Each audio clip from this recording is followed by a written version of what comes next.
Students, आप देख रहे हैं मेरा YouTube channel education with Ishfaq sir.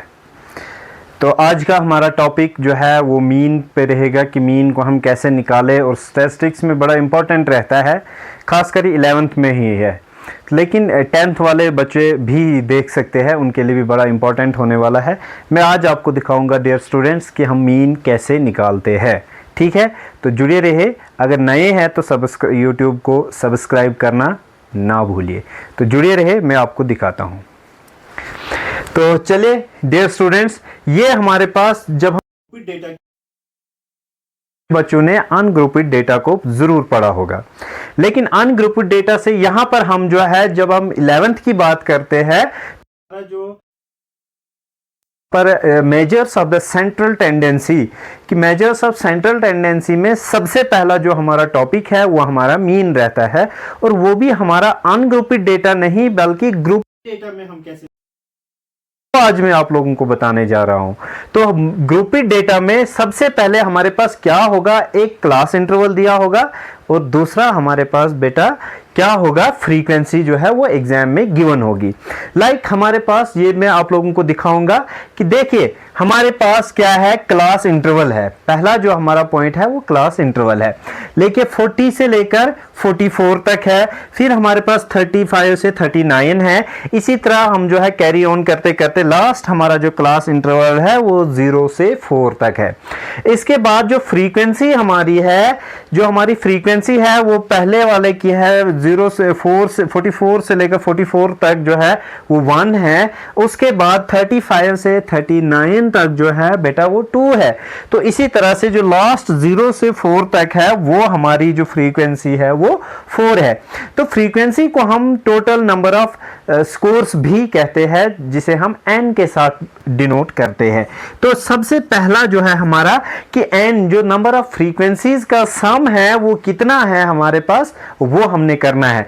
तो इसको हम सम करेंगे, प्लस करेंगे, 2 और 1 3, 3 प्लस 5 8, 8 और 3 कितना होता है बेटा 11, 1 12, 13, 13 और 2 कितना होता है बेटा 14, 15 और 5 कितना होता है बेटा 19। तो इसको हम जो है यहां पर 1 करेंगे तो 20 आ गया हमारा फ्रीक्वेंसी। देखिए 4 2 6 7 8 9 3 12 12 5 17 17 2 19 1 20। तो एग्जैक्ट हमारा जो फ्रीक्वेंसी का जो स्कोर है वो हमारे पास 20 है। अब नेक्स्ट प्रोसेस क्या है वही मैं आप लोगों को बताने जाऊंगा। जब हम मीन की बात करते हैं तो मीन का जो फार्मूला है वो हमारे पास सुमेशन f(x)(n) है। तो जो हमारे पास फार्मूला है बेटा, ये हमारे पास फार्मूला है, क्या है बेटा, ये हमारे पास फार्मूला है। क्या है फार्मूला, मीन जो है हमारा वो किसके बराबर होता है, सुमेशन f(x)(n). तो n क्या है हमारे पास, n हमारे पास नंबर ऑफ स्कोर्स है, नंबर ऑफ फ्रीक्वेंसीज जो हमारा सम है वो है। तो अब हमारे पास बेटा ये फ्रीक्वेंसी भी तो दी है हमारे पास, लेकिन हमारे पास n भी है, लेकिन x हमने फाइंड करना है। तो x के लिए सबसे पहले x जो है कैपिटल X जिसे हम कहते हैं वो मिड पॉइंट होता है। हमने क्या करना है, सबसे पहले हमने मिड पॉइंट निकालना है, और मिड पॉइंट किसका निकालना है, वो भी हमने निकालना है किसका, जो हमारा क्लास इंटरवल है उसके बीच वाला कौन सा पॉइंट आता है, उसके लिए भी एक फार्मूला आता है बेटा। तो उसका जो फार्मूला है वो भी आप लोगों को मैं बताऊंगा। उसका फार्मूला जो है मिड पॉइंट निकालने का वो क्या है हमारे पास बेटा, क्या है बेटा हमारे पास मिड पॉइंट है हमारे पास निकालने के लिए upper limit plus lower limit divide by 2। अगर हम अपर स्कोर या लोअर स्कोर या अपर लिमिट या लोअर लिमिट की बात करेंगे तो हमारे पास क्या है बेटा, अपर हमारे पास क्या है 44 है, लोअर क्या है हमारे पास 40 है, 44 लोअर हमारे पास 40 है, डिवाइड बाई 2। जब इनको ऐड करेंगे तो कितना हो गया बेटा, ये हमारे पास आ गया 40 प्लस 40 80, 84 डिवाइड बाई कितना आ गया, डिवाइड बाई कितना आ गया बेटा 2। जब हम 2 से इसको डिवाइड करेंगे तो वो जो स्कोर आएगा वो हमारा मिड पॉइंट होगा। 2 1 are 2, 41 are 42 are कितना हो गया, 2 2 are आ गया 4, 4 2 are 8। तो हमारा मिड पॉइंट कितना आया बेटा 42 आया।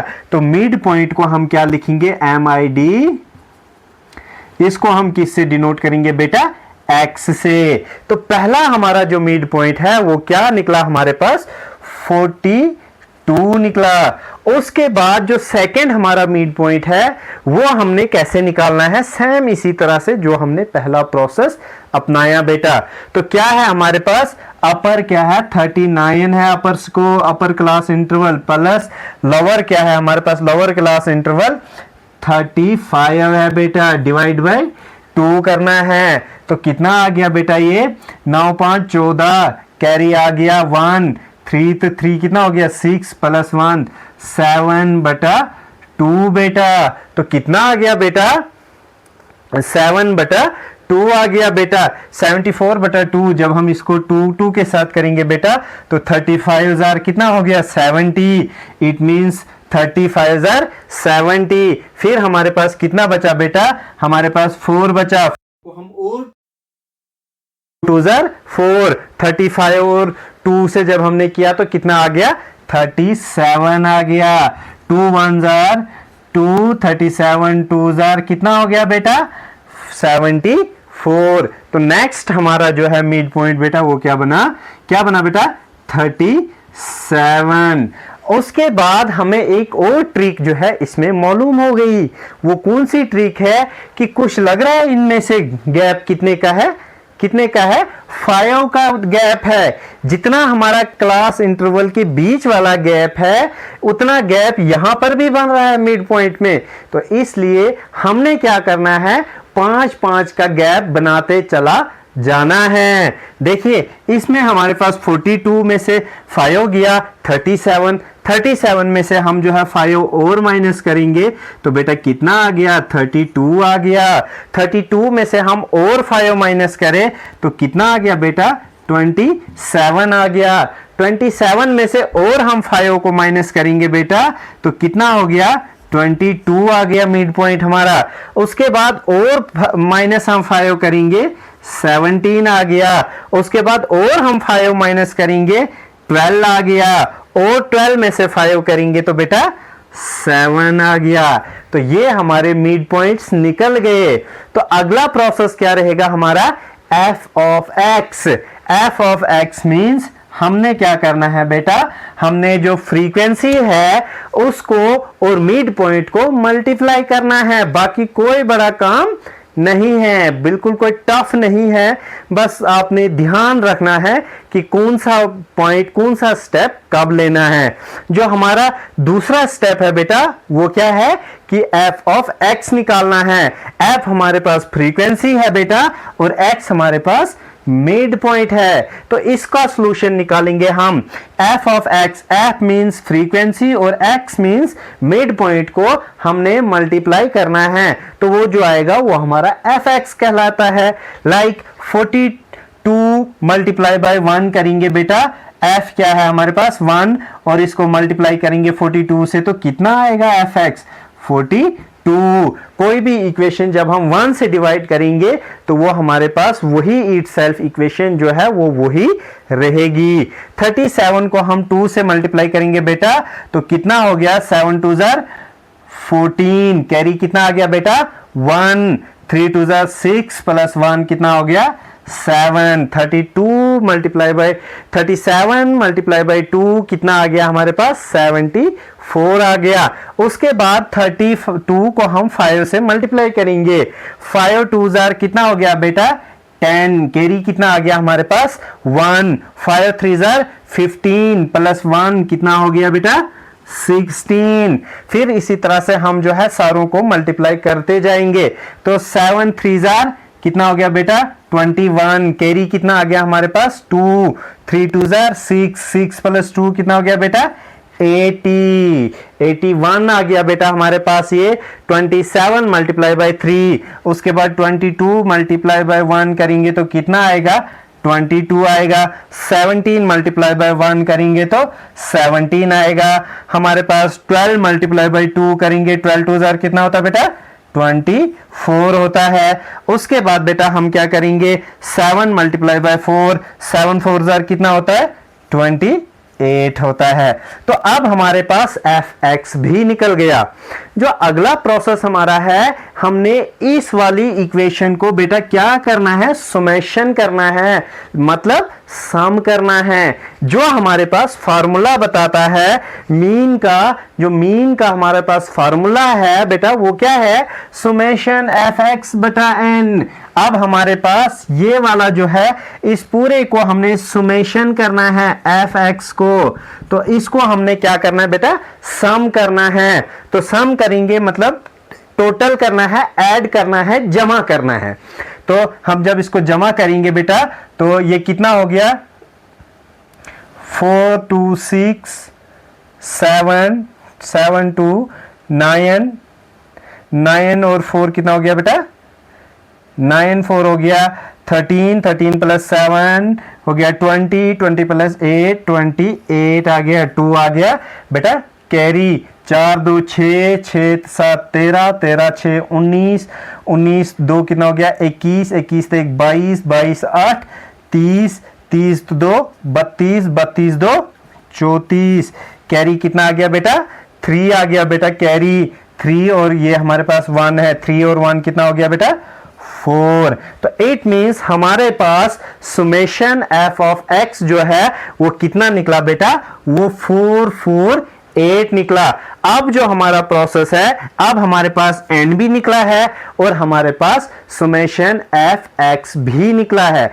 तो इसके बाद हमारा जब हम फार्मूले के साथ इसको क्या करेंगे बेटा, अप्लाई करेंगे बेटा, तो क्या आएगा हमारे पास, वो हमारा सुमेशन fx है, मीन का फार्मूला fx अपॉन n।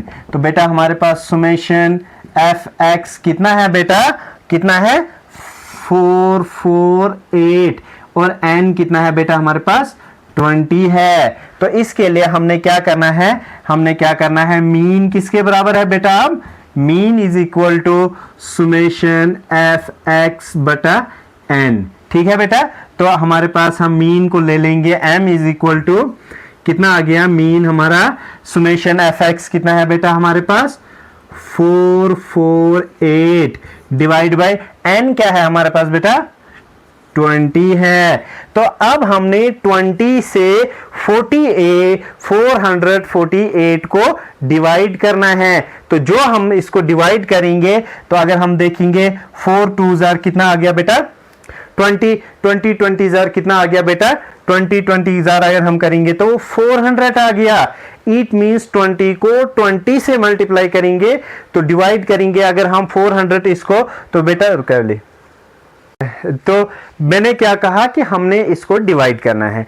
तो अगर आप लोगों को डिवाइड का भी जो है पता नहीं है, तो मैं उसके लिए भी आप लोगों को बताऊंगा। अगर आप कैलकुलेटर के बगैर भी इस इक्वेशन को डिवाइड कर सकते हैं, बहुत आसान है, कोई पॉइंट्स में नहीं है, ज्यादा टफ नहीं है। तो इसके लिए आपने क्या करना है, जैसे हम बचपन में करते थे, दूसरी तीसरी चौथी में हमारे टीचर्स हमें जो है सिखाते थे बेटा कि आपने कैसे करना है डिवाइड के क्वेश्चंस। तो लाइक जो बड़ी इक्वेशन है वो हमने अंडर करनी है। तो जो बड़ी इक्वेशन हमारे पास है वो क्या है 448 है, और जिसे डिवाइड करना है वो हमने बाहर रखनी है। तो जो डिवाइड करनी है हमें बटे में जो है वो 20 है। तो इसके साथ देखिए, अगर आपको ज्यादा टेबल नहीं भी आती हो तो 2 के टेबल से भी आप इसको डिवाइड कर सकते हैं। लाइक हमने पहले इन दो को लेना है, 20 कितने से हम 2 का टेबल पढ़ेंगे कि 20 का जो है हमें 44 आ जाए।